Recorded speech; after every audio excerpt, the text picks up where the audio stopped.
Dale. Hay una cosa que aquel que no está en el medio o que no conoce tanto del medio es importante que se entienda. Los directores técnicos del fútbol argentino, lo primero que tienen que hacer es cubrir 3 años de trabajo continuos, es decir, continuos en lo que es completos, para poder ingresar al fútbol español. Si no es Sí. imposible que, ¿no? Ok, No, no, sí, que yo eso, me tuve que volver. Yo me volví. contalo. Sí. O sea, allá tenés que tener 3 años como primer entrenador. No te cuentan, yo cuando trabajé del 80 hasta el 87 con Grigol de ayudante de campo, un año en River de ayudante de campo y cuando Carlos vuelve a Ferro yo me voy al Deportivo Español y me abro. Estoy un tiempo en el Deportivo Español y de ahí me voy a España. Y dirigí 5 o 6 partidos, me tuve que volver porque no me habilitaban. Yo pensé que me iban a habilitar aún siendo segundo de Grigol.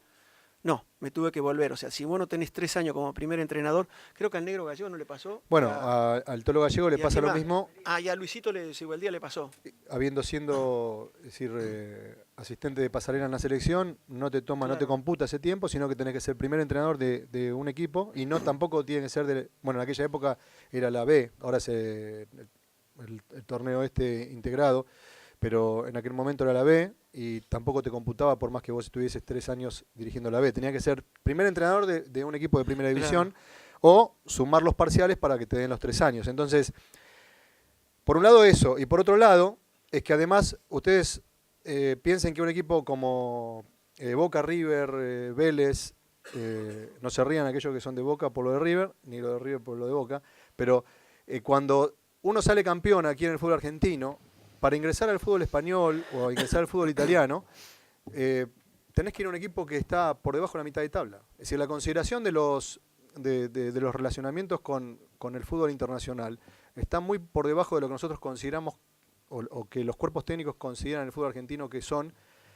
hacia el exterior. Es decir, se sabe muy poco, a veces sí por internet y sí por los medios, de cómo va el torneo y el desarrollo. Pero los técnicos, salís campeón con Vélez, sos entrenador de Vélez y tenés que ir al Español de Barcelona, tenés que ir al Valladolid, tenés que ir a un equipo como los Asuna, tenés que ingresar en esos equipos que no son de primera instancia. Porque hay mucha competitividad y obviamente que se nutren de técnicos de origen europeo. Por eso, no sé cómo fuiste a Logroñés, esa es la verdad, es la primera pregunta. Sí. ¿Cómo llegaste a Logroñés? Es Porque es muy curioso. difícil poder llegar a la liga española, ¿no? Y italiana, cerrada prácticamente la alemana, más allá por el idioma, porque tiene una cultura muy cerrada. Y ya para entrar a la cultura inglesa hay que tener otro tipo de vinculaciones que ya son más vinculadas con un manager, que ahora vamos a ver una estructura ahí, como para que ustedes la observen, con un manager con otro tipo de disponibilidad que entra un régimen un poco más comercial con lo que son los traslados y los traspases de los jugadores, ¿no? Déjame que te cuente porque es curioso por qué llego a España. Nosotros cuando de Ferro vamos a River, claro, en esa época había una antinomia enorme entre Bilardo y Menotti, entonces creo que le hizo muchísimo daño, porque no daño Bilardo o Menotti, sino los que eran de Bilardo, los que eran de Menotti le hicieron mucho daño al fútbol, porque perdían la objetividad total. Todo esto era bueno, todo esto era horrible, todo esto era bueno, esto era horrible, así. Y entonces nosotros fuimos a River, nos toca ir a River con Grigol y le habían hecho un concepto de Grigol feo, malo. Los futbolistas no nos recibieron, pensaban que nosotros íbamos ahí como milicos, como para corregir cosas y nada que ver. Entonces, al principio no tuvimos una respuesta acorde a lo que vos necesitas de un plantel y nada menos que de un plantel tan importante como el de River en ese momento. Entonces, tuvimos muchos problemas, muchos. Los primeros 6 meses nos vivíamos peleando permanentemente en todas las cosas. Cuando nos fueron conociendo, como éramos nosotros, ya es tarde, como siempre, ¿viste? Cuando te reconocen, ya era tarde y nos tuvimos que ir. Entonces, ¿y por qué cuento esto? Porque fíjense lo curioso. Después viene don Marcos Eguizaba, que era el dueño del Logroñés, de este club que yo era un bodeguero muy importante, se lleva a Ruggeri y Alzamendi a Logroño. Se quedan sin entrenador y ¿a quién recomiendan Ruggeri y Alzamendi, los que nos habían hecho la vida imposible? Me recomiendan a mí. ¿Entendés? Por eso lo cuento. Entonces, ahí tengo la posibilidad de poder ir al Logroñés, en la cual, bueno, dirigí 5 o 6 partidos, pero como no tenía los 3 años, porque solamente tenía es el tiempo de Español y lo demás había sido con Gribol, me tuve que volver. Pero bueno, me volví y tuve la suerte de que fui a Boca. Entonces, el regreso fue bueno.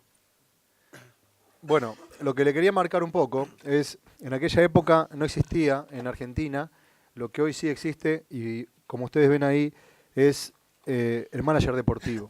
Es decir, en esa época y en el Ferro que él dirigía, Carlos junto a Leiden, ¿no? Y a Echeverry, que eran los dirigentes, Carlos Gribol era un poco el que distribuía este tipo de gerencia, este tipo de administración.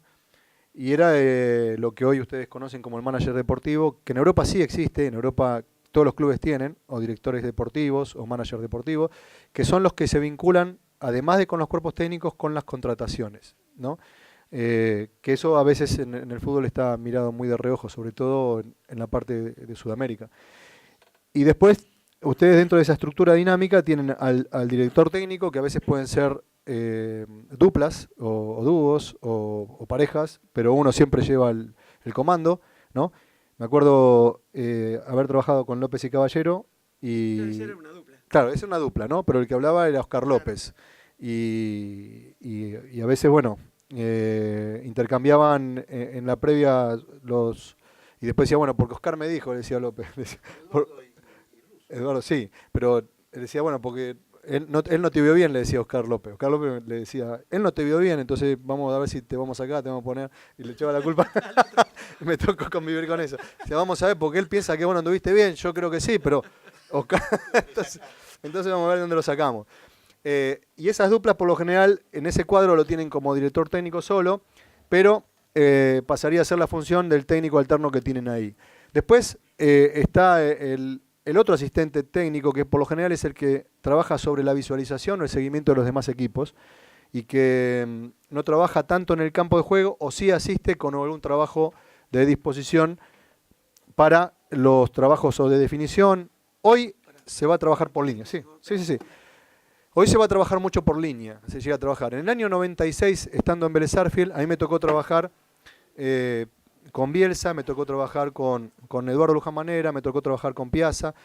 Y en un momento un amigo venido de Estados Unidos me dice, te presento a Randy Smith. Randy Smith era un americano y vino con un bolso grande como todo este escritorio y la verdad que yo no sabía para qué era. Bueno, Randy Smith era el que entrenaba la velocidad, en la parte física ustedes tienen resistencia, fuerza, agilidad, equilibrio, etcétera, etcétera. Bueno, Randy Smith trabajaba solo la velocidad de los Osos de Chicago, que era un equipo de fútbol americano, que tienen que mover esos monstruos de 110 o 120 kilos y que a lo mejor tienen 11 segundos a los 100 metros, ¿no?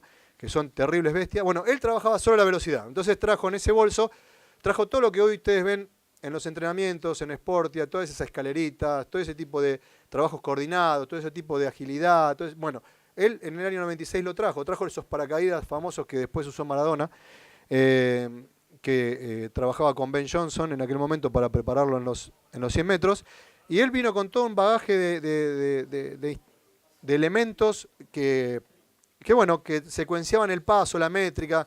¿Sí? Para que ustedes entiendan, la velocidad tienen o un desarrollo muy grande en la zancada, es decir, cuando desarrollan